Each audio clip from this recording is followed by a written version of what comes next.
Okay, so as you can see here, this is a right knee, this is distal, this is proximal. So this is a standard joint preserving approach that I'd use, coming down onto the meniscus as far as I dare. You can see here that we've got PCL coming in here. We're missing part of the notch here. So this is the abnormality where he's lost a bit of bone and cartilage, and he's also lost this area now.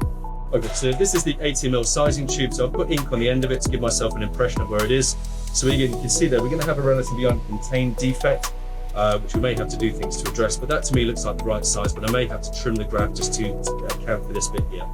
Okay, so I've driven the KY through this, so I'm going to take the sizing tube off and have a look at whether this is perpendicular. So obviously in this case it's difficult to tell because we don't have that much to go off, but to me that looks pretty good. So I'm going to move on to the spade tip drill now to core out the abnormality. So we've gone with an 80mm construct. So this is the spade tip drill here, so I'm just going to slide that along the KY and then spin that and then keep going until I get to around about 8mm depth from the normal part of where we are. So that's about 4, so I need to keep going for a little bit further.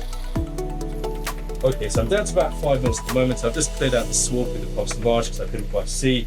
I'm of an age where I struggle to read the numbers on this, so I'm just going to go slow and make sure I'm not going to overrate this. So I'm just going to keep going down so we get to roughly about 8mm.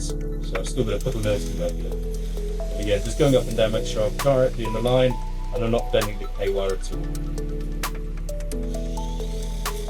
And again, nice and slow with this. I don't want to push hard and then find that I'm too deep.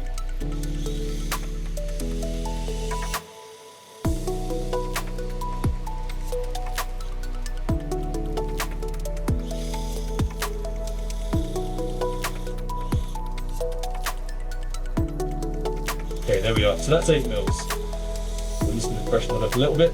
Come out and you can see that the bevel that we have there is a bit more like the shape of one of the dowels that we're going to be using. So we've gone into the defect a little bit, so I've got way more coverage than I was expecting to, so that is making me feel pretty good. So I'm going to leave this for the moment and then move on to the graft.